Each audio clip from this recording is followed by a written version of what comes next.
I was also working in palliative work before, so I thought that was unforgettable because I was literally touching a dead body.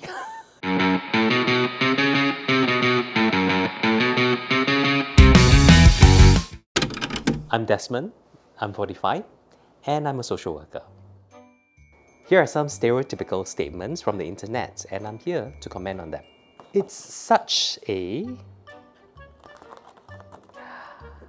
double-edged sword being a male in social work.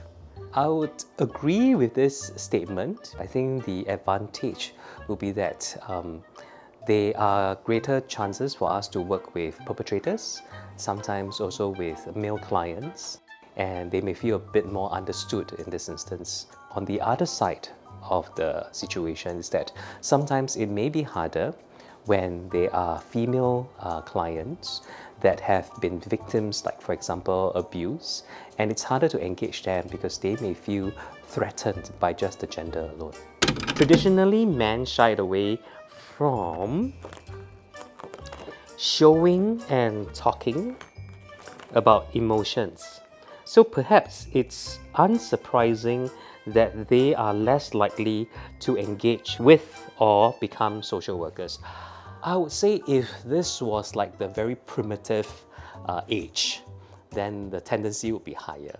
But in this new age, men are starting to change. They are more in touch with their own emotions and the ability to connect emotionally.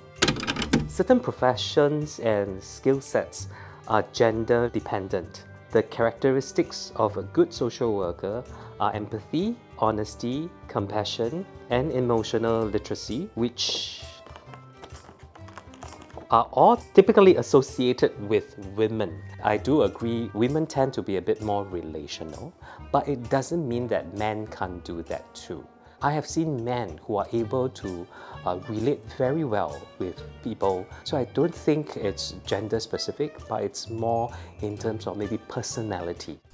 Back then, I've been helping my friends and listening to their problems. Then there was one day, my mom actually asked me, since you like to help people so much, why don't you think about some work that could actually get you to help others too? So I was playing the idea that, hey, why not be a teacher guiding others to the right path? That's a very altruistic thinking. With my desire of wanting to help others and I had opportunities to experience it, I actually get the chance to follow the Home Nursing Foundation, whereby I actually see patients who are bedridden. There was a lot of suffering that you see.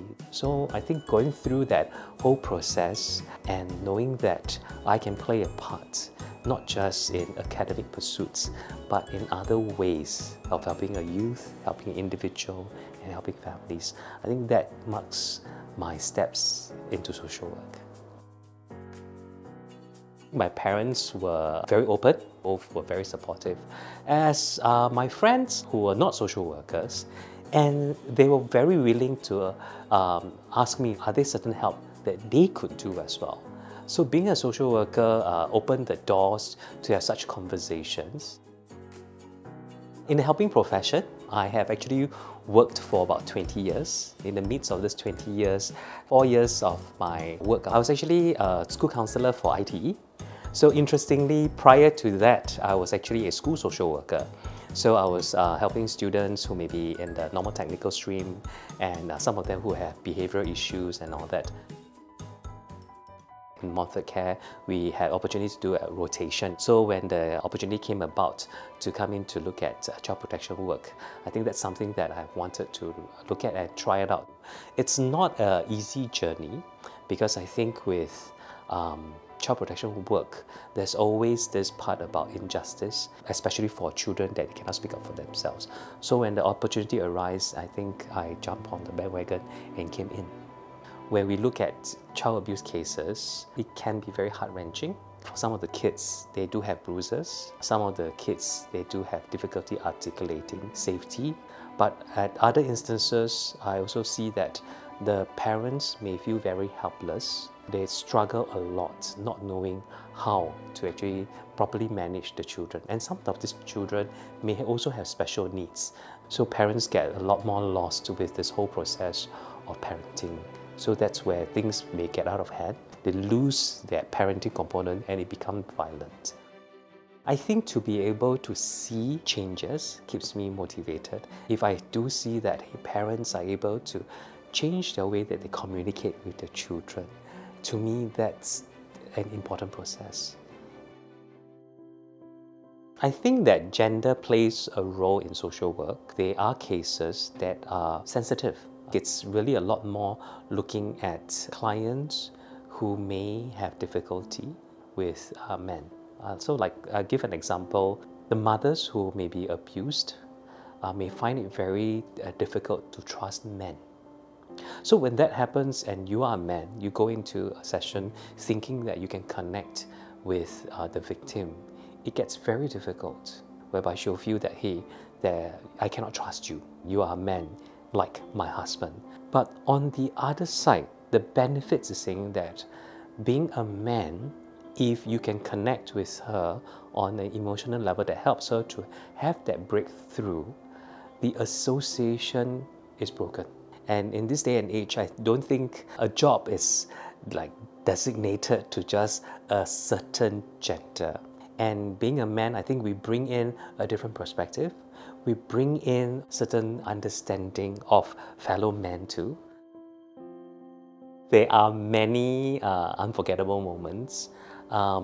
Maybe one of it is I was also working in palliative work before. So I thought that was unforgettable because I was literally touching a dead body. It was an instance I needed to connect with the granddaughter of this deceased gentleman, and the dead body was actually still at home. So the little girl ran to the room and kept crying, and the parents were continuing to ask the child, "It's okay," or don't keep disturbing grandpa. Then what I did was I actually knelt also in front of the deceased, and I actually touched the body just like what the girl was doing. So when that happened, the girl actually felt that, hey, there's someone there with her that understood what's going on. So she opened up a bit more to be talking about the grandfather. What I hope to achieve in my career is to be able to bring in more social workers.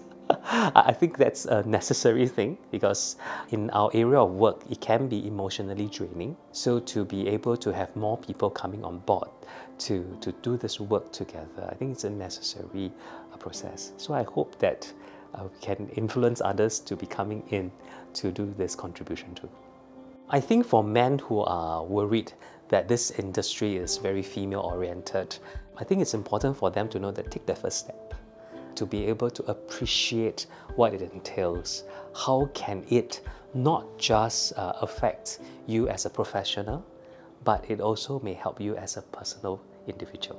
There will be times that you ask yourself that, hey, did I have enough of doing this, of helping others? There will be some fleeting thoughts that will come in, but I guess the important part is to going back to what motivates me. What is the reason? Is the help still helpful? I think those becomes reminders to me to continue on this journey.